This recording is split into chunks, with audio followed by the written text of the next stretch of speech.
I బొమ్మ ఈ పేరు వినగానే మనకి గుర్తొచ్చేవి రెండు విషయాలు. ఒకటి, వేల కోట్ల నష్టమంటూ గగ్గోలు పెడుతున్న సినిమా ఇండస్ట్రీ.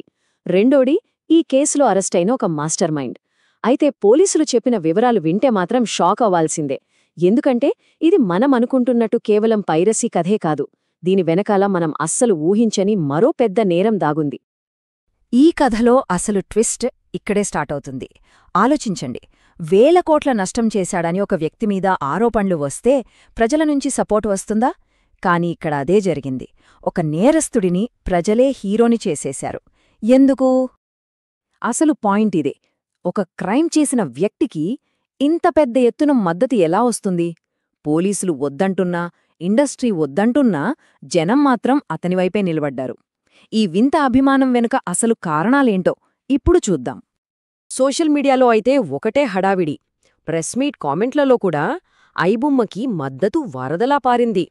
మా దేవుడు అని, సూర్యుడు మళ్లీ ఉదయిస్తాడు అని పోస్టులు పెట్టారంటే ఐబొమ్మ సృష్టికర్త మీద జనాలకి ఎంత నమ్మకం, ఎంత అభిమానముందో అర్థం చేసుకోవచ్చు.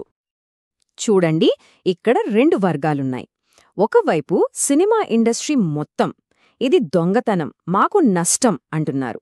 మరోవైపు ఏమో మాకు తెలీదు, మాకు ఐబొమ్మ కావాలంతే అంటున్నారు జనం. అంటే ఇది కేవలం ఒక పైరసీ కేసులా, లేదు చట్టానికి ప్రజల డిమాండ్కి మధ్య జరుగుతున్న యుద్ధంలా మారిపోయింది. సరే, అసలు ఐబొమ్మ ఇంత పెద్ద హిట్ ఎలా అయింది? కేవలం ఫ్రీగా సినిమాలు చూపిస్తున్నందుకేనా? కానే కాదు, అసలు సీక్రెట్ వేరే ఉంది. ఐబొమ్మ సక్సెస్ వెనకొన్న ఒకే ఒక పెద్ద కారణం యూజర్ ఎక్స్పీరియన్స్ లేదా యూఎక్స్. సింపుల్గా చెప్పాలంటే ఒక యాప్ గాని వెబ్సైట్ గాని వాడేటప్పుడు మనకు కలిగే ఫీలింగ్ ఎంత ఈజీగా ఉంది, ఎంత చిరాక్ లేకుండా ఉంది అనేదనమాట. నిజానికి పైరసీ సైట్లు బోలెడున్నాయి, కాని ఐబొమ్మలో ఉన్నంత స్మూత్ ఎక్స్పీరియన్స్ మరెక్కడా దొరకదు. అదే దాన్ని కింగ్ని చేసింది. మామూలుగా వేరే పైరసీ సైట్ ఓపెన్ చేస్తే ఏమవుతుంది? 100 పాపప్ యాడ్స్ వస్తాయి. ఒక లింక్ క్లిక్ చేస్తే 10 కొత్త ట్యాబ్లు ఓపెన్ అవుతాయి, చిరాకొస్తుంది. కాని ఐబొమ్మ అలా కాదు, చాలా క్లీన్గా అచ్చమొక ప్రీమియం యాప్ వాడిన ఫీలింగ్ ఇచ్చింది. అందుకే లీగల్ యాప్లో డబ్బులు కట్టి చూసే కంటే ఐబొమ్మలో చుట్టమే చాలా బెటర్ అని జనాలు ఫీల్ అయ్యారు. ఇల్లీగల్ అయినా సరే ఐబొమ్మ ఒక పెద్ద ప్రాబ్లంని సాల్వ్ చేసింది. అదెలా అంటే, పదుల కొద్ది ఓటీటీలకు సబ్స్క్రిప్షన్లు కట్టి ఏ సినిమా ఎక్కడుందో వెతుక్కునే బాధ లేకుండా అన్ని సినిమాలను ఒకే చోట సింపుల్గా అందుబాటులోకి తెచ్చింది. కోట్ల రూపాయల ఇండస్ట్రీ చెయ్యలేని పనిని ఒక సింగిల్ డెవలపర్ చేసి చూపించాడు. ఇంతకీ ఇంత పెద్ద ఆపరేషన్ నడిపినా ఆ మాస్టర్ మైండ్ ఎవరు? అతని పేరు రవి. అతను కేవలం ఒక పైరేట్ కాదు, పోలీసులకు దొరకకుండా ఒక డిజిటల్ కోటను కట్టుకున్న ఒక ఆర్కిటెక్ట్. వైజాగ్లో బీఎస్సీ కంప్యూటర్స్ చదివిన రవి ఒక డిజిటల్ ఘోస్ట్గా ఎలా మారాడు? అతను తనను తాను కాపాడుకోవడానికి ఒక పక్కా ప్లాన్ వేశాడు. స్టెప్ 1, ఒక ఫేక్ ఐడెంటిటీ క్రియేట్ చేశాడు. స్టెప్ 2, డేటాకి పూర్తి రక్షణ ఉండే సర్వర్లను ఎంచుకున్నాడు. స్టెప్ 3, వందల కొద్దీ వెబ్సైట్ల నెట్వర్క్ను నడిపాడు. ఇక ఫైనల్గా స్టెప్ 4, చట్టానికి దొరకని ఒక దేశంలో ఆశ్రయం పొందాడు. అతని ప్లానింగ్ ఎంత పక్కాగా ఉందో చూడండి. ఐబొమ్మ స్టార్ట్ చేయకముందే మహారాష్ట్రలో ప్రహ్లాద్ కుమార్ అనే పేరుతో నకిలీ ఐడీలు రెడీ చేసుకున్నాడు. సర్వర్లను స్విట్జర్లాండ్, నెదర్లాండ్స్ లాంటి దేశాల్లో పెట్టాడు. ఎందుకంటే అక్కడ డేటా ప్రొటెక్షన్ చట్టాలు చాలా స్ట్రిక్ట్గా ఉంటాయి. అంతేకాదు, ఒక వెబ్సైట్ను బ్లాక్ చేస్తే వెంటనే మరో 65 మిర్రర్ వెబ్సైట్లు లైవ్లోకి వచ్చేవి.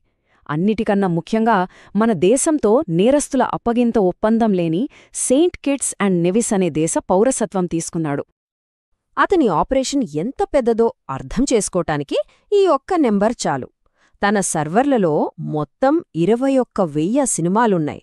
అంటే 1972 నాటి గాడ్ఫాదర్ క్లాసిక్ నుంచి మొన్న రిలీజైన కొత్త సినిమాల వరకు అన్నీ అతని హార్డ్ డిస్క్లో ఉన్నాయన్నమాట. తనను ఎవరూ పట్టుకోలేరనే ధీమాతో, తాను కట్టుకున్న ఈ చట్టపరమైన కోటమీద నమ్మకంతో రవి ఏకంగా పోలీసులకి సవాలు విసిరాడు. దమ్ముంటే నన్ను పట్టుకోండి అని డైరెక్ట్గా ఛాలెంజ్ చేశాడు. కాని ఈ కథలో అసలైన నేరం పైరసీ కానే కాదు, దానికంటే చాలా పెద్దది, చాలా భయంకరమైనది.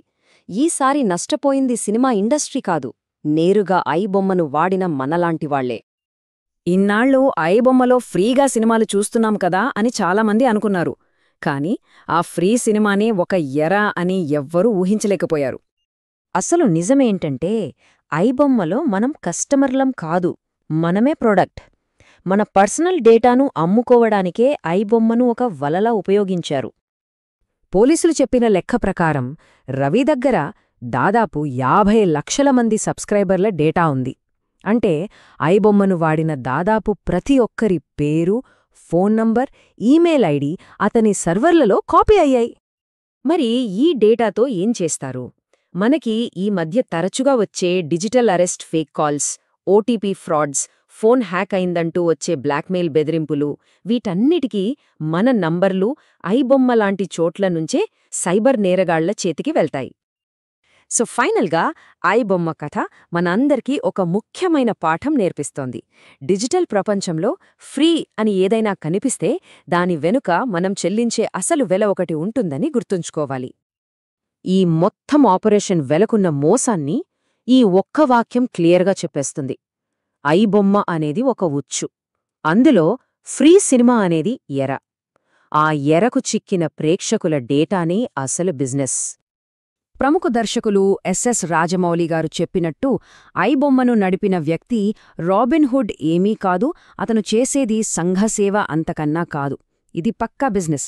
మనకు ఫ్రీగా సినిమా చూపించి మన దగ్గర నుంచి మన పర్సనల్ డేటా రూపంలో భారీ వెల వసూలు చేసే వ్యాపారం. ఒకవేళ ఎవరైనా ఇలాంటి సైబర్ మోసానికి గురైతే వెంటనే కాల్ చేయాల్సిన నంబర్ ఇది 1930. ఇది national cyber crime reporting help line.